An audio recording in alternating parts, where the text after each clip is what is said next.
بسم اللہ الرحمن الرحیم۔ السلام علیکم ورحمۃ اللہ وبرکاتہ۔ بہتی اکھیوں سے مسکراتے لبوں تک، ایپیسوڈ نمبر 3، لاسٹ ایپیسوڈ، آخری قسط۔ کچھ راہگیر رائکا کو لے کر ہاسپٹل پہنچے۔ جب وہ ہوش میں آئی تو اس کے سامنے اس کی والدہ موجود تھیں۔ شام ہو چکی تھی۔ رات کو اسے ڈسچارج کر دیا گیا اور وہ واپس اپنے گھر آ گئی۔ 2 دن ریسٹ کے بعد وہ پھر سے یونیورسٹی جانا سٹارٹ ہو گئی۔ برابر اللہ سے دعائیں اور مدد مانگتی رہی۔ اب تک اس بات کا علم کسی کو نہیں ہوا تھا، ہوتا بھی تو کیسے؟ ابھی تک پکس اپلوڈ ہوئی ہی نہیں تھی۔ آج یونیورسٹی میں اسے خبر ملی کہ جوفی کو پولیس پکڑ رہی تھی، تبھی اس کا ایکسیڈنٹ میں انتقال ہو گیا۔ کسی کی تصویریں وائرل کرنے کے چکر میں تھا وہ۔ ایکسیڈنٹ میں اس کا موبائل بھی کرچی کرچی ہو گیا شاید۔ پولیس سے یہی پتا چلا۔ نہ جانے وہ دل میں رب کا کتنا شکر ادا کر رہی تھی۔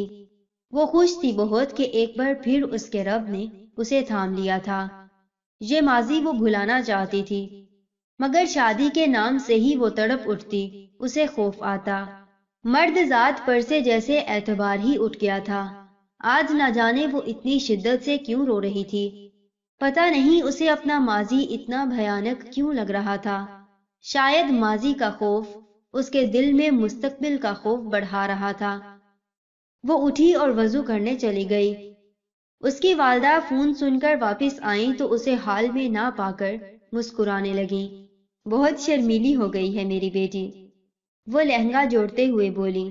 وہ ہمیشہ کی طرح آج بھی اپنے اللہ سے باتیں کرنے لگی، دعائیں مانگنے لگی۔ ایک نئی دعا اس نے یاد کی تھی، اللہم یسر لی جلیسا صالحا، اے اللہ مجھے نیک ساتھی عطا فرما۔ اب وہ کثرت سے یہ دعا پڑھتی تھی۔ شاید اس کا مستقبل اس کے ماضی سے بھی بھیانک ہونا تھا، یا پھر وہ صرف خوف میں مبتلا تھی۔ نہ جانے کس چیز کا خوف تھا اسے۔ خیر اس کی اللہ سے باتیں کمال تھیں، ہر دکھ بس رو رو کر بیان کر دیتی۔ اس کی شادی کو زیادہ وقت نہیں بچا تھا۔ اس کا فائنل سیمسٹر چل رہا تھا اور 1-2 مہینے میں اس کی ڈگری مکمل ہونے والی تھی۔ شادی کو بس 3 ماہ تھے۔ اس کی فیملی میں منگنی وغیرہ کا رواج نہ تھا۔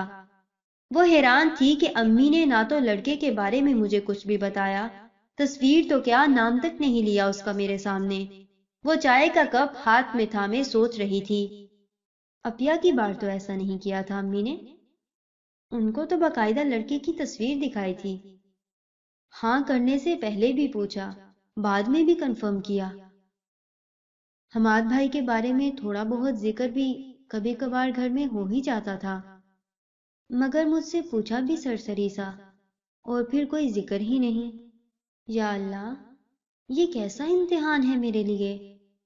وہ اپنے ہمسفر کے بارے میں سوچ رہی تھی، نام ہی بتا دیتی، کچھ تو امیجنیشن دماغ میں بن ہی جاتی، شاید میں ماضی کو بھلا پاتی۔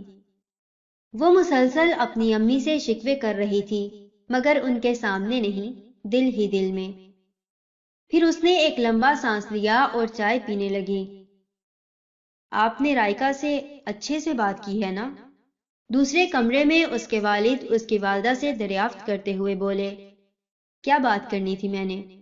وہ اس کی یونیورسٹی کا لڑکا ہے، ساتھ پڑھتے ہیں دونوں، مجھے تو لگتا ہے پسند کا معاملہ ہے۔ بچیاں اکثر شرما جاتی ہیں اس بارے میں بات کرتے ہوئے۔ بس لڑکے نے خود ہی رشتہ بھیج دیا، مجھے مناسب لگا، میں نے ہاں کر دی۔ رائکا سے پوچھا، وہ بھی خاموش رہی۔ مطلب ہاں اس کی طرف سے بھی، اب کیا بات کرنی اس کے سامنے؟ روز تو دونوں دیکھ لیتے ہوں گے یونی میں، جانتے بھی ہوں گے تھوڑا بہت ایک دوسرے کے بارے میں۔ وہ مسلسل مسکراتے ہوئے اپنے شوہر کو یقین دلا رہی تھی۔ والد بھی مطمئن ہو گئے کہ چلو بچی کی پسند ہے۔ وقت پڑ لگا کر اڑا اور رائکا کی ڈگری مکمل ہو گئی۔ اس کی بہن اور بھائی مہینہ پہلے ہی آ گئے تھے، آخر سب کی لاڈلی جو تھی۔ شادی کی تیاریاں عروج پر تھیں، سب بے حد خوش تھے۔ رائکا کے بھائی بھابھی اور بہن سب روہیل سے مطمئن تھے۔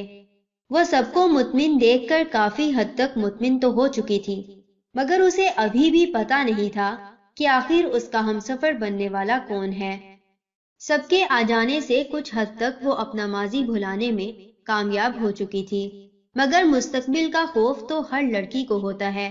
یہ فطری عمل ہے، اپنا گھر، ماں باپ سب چھوڑ چھاڑ کر سسرال میں ایڈجسٹ ہونا، پھر ایک ایسے شخص کے لیے جس کو وہ جانتی بھی نہیں۔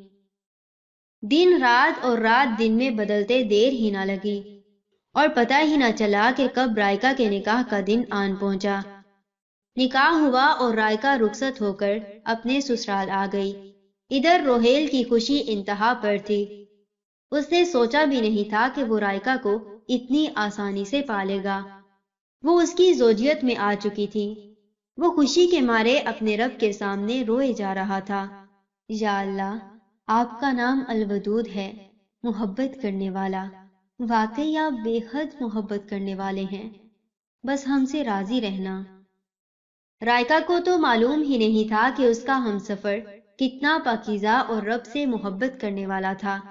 وہ دلہن بنی اپنے کمرے میں بیٹھی آنے والی مہمان خواتین سے مسکرا کر سلام لے رہی تھی۔ کافی اچھا ماحول ہے گھر کا، سب اچھے سے مل رہے ہیں، اچھی پڑھی لکھی فیملی لگ رہی ہے۔ وہ دل میں سوچ رہی تھی، اور اسے انتظار بھی تھا اس شخص کا جس کو دیکھنے کو شاید اس کی آنکھیں پچھلے کئی مہینوں سے ترس گئی تھیں۔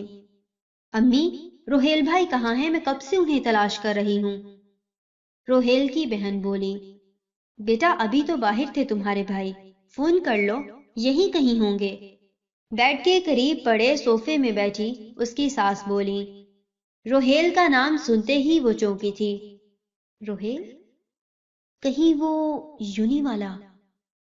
نہیں، کوئی اور روہیل بھی تو ہو سکتا ہے، ضروری تو نہیں وہ یونیورسٹی والا روہیل ہی ہو۔ وہ دل ہی دل میں سوچنے لگی۔ ہاں، کال کر لیتی ہوں۔ سائرہ نے اپنی امی کے کہنے پر اپنا فون بیگ سے نکالا اور کال ملائی۔ کمرے میں کال کی آواز گونجنے لگی۔ سائرہ نے کال کاٹتے ہوئے اکتاہٹ سے کہا، لے امی، بھائی کا سیل فون تو روم میں ہی ہے۔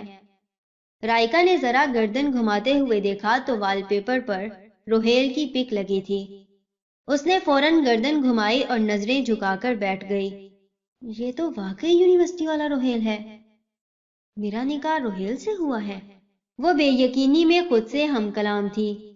ہائے، میں واقعی روہیل کی دلہن بنی بیٹھی ہوں، مگر یہ کیسے ہوا؟ روہیل کو بھی نہیں معلوم ہوگا یقیناً، وہ تو کلاس میں کبھی آنکھ اٹھا کر بھی کسی لڑکی کی طرف نہیں دیکھتا تھا۔ مجھے نہیں لگتا کہ اس نے کبھی میری طرف دیکھا بھی ہوگا۔ اس کے ذہن میں بے شمار سوال گردش کرنے لگے۔ وہ باہر کی دنیا سے بالکل ہی گم ہو گئی۔ روہیل تو اتنا نیک لڑکا ہے، اور میں، یا اللہ، آپ نے مجھے ہر لمحے نوازا ہے۔ میری غلطیوں اور خطاؤں کے باوجود آپ نے ایک نیک اور پاکیزہ ہمسفر مجھے عطا کیا۔ یا اللہ، میں روہیل کا حق ادا کر پاؤں۔ آپ مجھے توفیق دیں کہ کبھی اسے شکایت کا موقع نہ دوں۔ اس کی آنکھیں بھر آئی تھیں۔ وہ یقین نہیں کر پا رہی تھی کہ یونیورسٹی میں جس لڑکے کے ساتھ وہ 4 سال تک پڑھتی رہی اور کبھی اس نے آنکھ اٹھا کر اسے دیکھا نہیں، اسے اللہ نے وہ ہمسفر کے طور پر عطا کر دیا تھا۔ اس کی آنکھ سے آنسو گرا تو پاس بیٹھی خاتون اسے دلاسا دیتے بولی، بیٹا گھر والوں کی یاد آ رہی ہے؟ فکر نہیں کرو میری بچی، بہت خوش قسمت ہو آپ۔ روہیل آپ کو کبھی نہیں روکے گا، جب چاہو اپنے گھر والوں سے ملنے چلی جایا کرنا۔ اس آواز سے وہ واپس کمرے میں لوٹی۔ وہ جواباً مسکرائی تھی۔ وہ دونوں ہی ایک دوسرے کو پا کر نہایت خوش تھے۔ پلک جھپکتے ہی 2 ماہ گزر گئے۔ رائکا اپنے ماضی کو مکمل بھول چکی تھی۔ اسے روہیل کے حقوق ادا کرنے تھے اور ماضی کو دہرانے کا وقت اس کے پاس بالکل نہیں تھا۔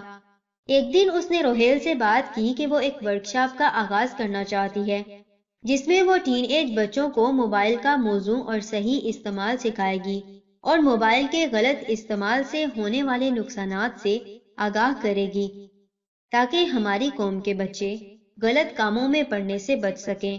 روہیل یہ سن کر نہایت خوش ہوا تھا اور اس نے رائکا کو اجازت دے دی۔ ایک ایک کر کے اس کی ورکشاپ میں کئی ٹین ایج بچے بچیاں آنے لگے۔ اور بہت سے ٹرینرز نے بھی اس سے رابطہ کیا۔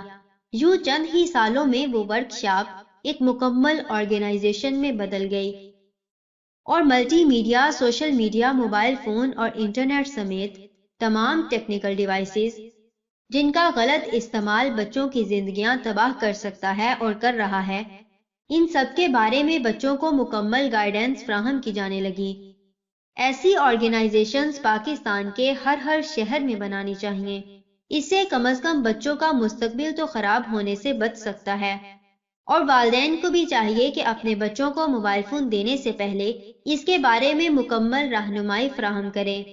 وقتاً فوقتاً چیک کرتے رہیں تاکہ بچوں کی نگرانی ہو سکے اور وہ کسی غلط سرگرمی میں حصہ نہ لیں۔